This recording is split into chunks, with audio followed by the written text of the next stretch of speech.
And don't forget to order your copy of Football Game Plan's latest book, Stiff Arming Football Myths, an excellent book that you can find on our website at footballgameplan.com/books, available in both PDF as well as paperback form.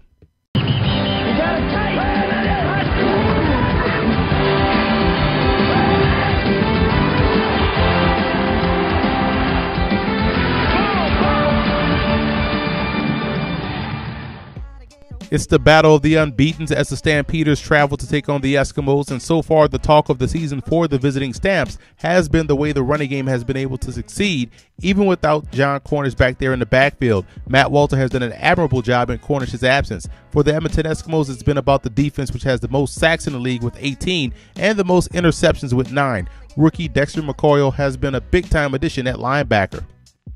Now let's take a look at some coaching points for both teams in this ball game. For the Stampeders, you want to force Mike Riley to his left. He's a right-handed passer. Force him to the left side. That way he can't hurt you throwing the football, and you can box him in and make a play at or behind the line of scrimmage. And second down defense will be key. You have to get the Eskimos off the field, one of the top offenses in the game. And zone blitzing Riley would prove to be successful. I think they can make some plays in the secondary if they confuse him, get him to hesitate and hold that football just a little bit longer than he wants to, and you can get him down in the backfield or force a turnover. And for the Eskimos in this ball game, Mike Riley can't run reckless. He has to remember this is an 18-game season. Right now they're undefeated. They have a great chance to make a deep run into the playoffs if he can stay out there healthy, so he has to be careful when he takes off and run. And the biggest matchup, I believe, will be between the Eskimos offensive line versus that Stamps defensive front. They can really get after the quarterback. The Eskimos offensive line has played excellent football so far this season. That's going to be the matchup they're going to have to win in order to win the ball game. And I would also play small ball. You're going to get a very aggressive defensive front. Get the football out of your hands quickly. Allow those guys like Stamps and also Bowman to make plays after the catch. Shamar Chambers, I think that's how they can have a chance to knock off the Calgary Stampeders. I like the Eskimos to win this ball game. Offensively, I like what they're doing up front. Their offensive line is playing some great football. They have great weapons on the flanks with Fred Stamps, Darius Bowman. Shamar Chambers has stepped up in a big-time way, and John White in the backfield really complements what Mike Riley does on the ground. And overall, their defense has been solid at every level. They force turnovers, and I think that's going to be the reason why they knock off Calgary at home. Another surprise story so far this young season has been the play of the Winnipeg Blue Bombers, who are off to an impressive 3-1 start. They're coming off a loss against the Edmonton Eskimos, but they ran into a turnover-causing machine, and obviously that can't happen this week versus the BC Lions. And the Lions entered this ballgame at 2-2 and fresh off a 41-5 drubbing of the Montreal Alouettes. The Lions completely shut down the L's offense, while Kevin Glenn had his best game so far this season, throwing for over 300 yards and 2 touchdowns. Now let's look at some coaching points for both teams in this ball game. For the Blue Bombers, they have to excel in the red zone. That's what plagued them last week in that loss versus the Edmonton Eskimos. They have to be able to punch the ball in the end zone once they get inside the 20. And the biggest matchup I think they're going to have to win is between their wide receivers and the defensive backs of the BC Lions. They have some big defensive backs, and we know the Bombers have some big-time wide receivers. That's a battle they're going to have to win, and Drew Willie has to be accurate consistently throughout the course of the ball game. I feel as though his accuracy waned at times last week, which ultimately led to the loss. And for the Lions in this ball game, they're going to have to work their backs in the passing game. I think that's the matchup they can exploit. They have talented tailbacks in the backfield. Andrew Harris is an outstanding receiver out of the backfield, and I think they have the advantage over the linebacking core of the Blue Bombers. And I look at that offensive line. They have to find that level of consistency. They don't struggle from game to game. It's normally drive to drive. There's that inconsistent play. One drive they're doing great. The next drive they can't block a soul. They have to find that level of consistency if they want to knock off Winnipeg. Now, I also look at the fact that they got to take away Winnipeg's biggest asset right now is the running game. Take away Grigsby, make that offense one-dimensional, and they can have a chance to be successful.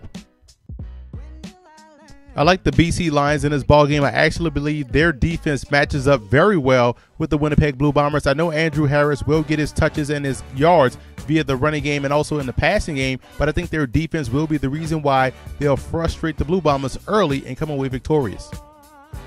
Pivotal battle in the East Division between the Ottawa Red Blacks and the Hamilton Tiger Cats. Offensively for the Red Blacks, they're still trying to work the kinks out, which has led to an offense averaging only 19 points a game. And the offense's inability to sustain drives have led to a tired defense that also struggles in making stops consistently. Hamilton right now is having quarterback issues, and the Ticats have to get better play from the pivot position in order to move forward. Quietly, though, the Ticats have played some very good defense on both ends, and the hope is that someday, sometime soon, the offense will catch up.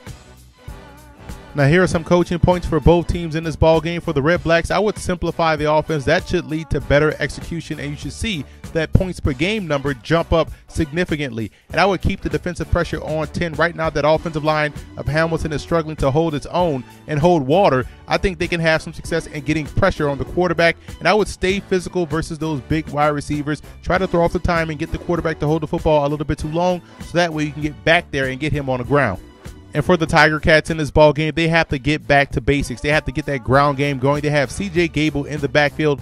Find ways to feed him the football, and that way you can help out your young quarterback that's struggling right now to complete passes with accuracy. And the offensive line has to bring their A game. Otherwise, it's going to be a long day once again for this Ticats offense. And I wouldn't be afraid to take chances in the secondary. I think there are some opportunities to make some plays on the ball back there in the secondary to get turnovers for your offense. I don't think Henry Burris has the same arm strength, the same zip on his passes as he did 5 years ago, even 3 years ago. So there are some opportunities for these guys to take chances. I like the Red Blacks in this ball game. I can't trust the Ticats offensive line. I think the Red Blacks will be able to apply pressure, and right now their offense is struggling out there in Hamilton. I think the Red Blacks will finally get it together and move on to get their second victory this season. And finally, an East-West matchup between the Toronto Argonauts and Saskatchewan Roughriders. And the Argos have the top passer in the CFL in Ricky Ray, but being without both of his slot backs in Chad Owens and Andre Dury makes this offense extremely ordinary. Darvin Adams and also Terrell Sinkfield have big shoes to fill. Now, in the meantime, you might see a heavy dose of Curtis Steele and company in the running game. The Rough Riders are one of the top rushing teams in the game, but the problem this year has been the inconsistency in the passing game. Defensively, they've proven to be soft versus the run and are having way too many coverage breakdowns on the back end. Now, here are some coaching points for both teams in this ball game. For the Argonauts, I will go with a heavy ground game approach this week versus Saskatchewan. Like I've said before, they struggle in stopping the run, and also it'll take some of the pressure off the passing game and allow Ricky Ray to operate off play action. And Dwight Anderson, the halfback back there, going against his old team. Not only does he have familiarity with the offense, but most importantly, he has familiarity with Darian Durant, the quarterback. So I think he can take some chances back there and make some plays. And I would work the intermediate passing game versus this secondary. Try to hit those deep in routes, those square ins, those digs. I think that's how they can have success this week versus Saskatchewan.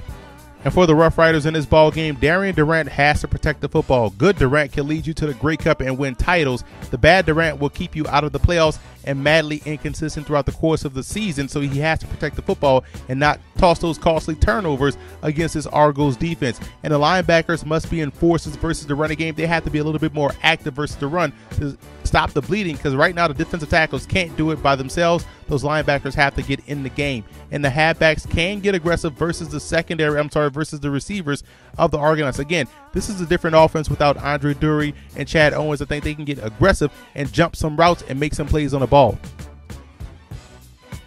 I like the Rough Riders in this ball game. Like I've said throughout the course of this video, this is a totally different offense for the Argos without Dury and Owens. I think right now you're going to see a Rough Riders offense protect the football and defensively be able to slow down the running game enough to get those second down stops. So I like the Rough Riders to win this one at home and knock off Toronto. And I also want to give a huge shout out to CFL Fan Forums for always showing football game plan support.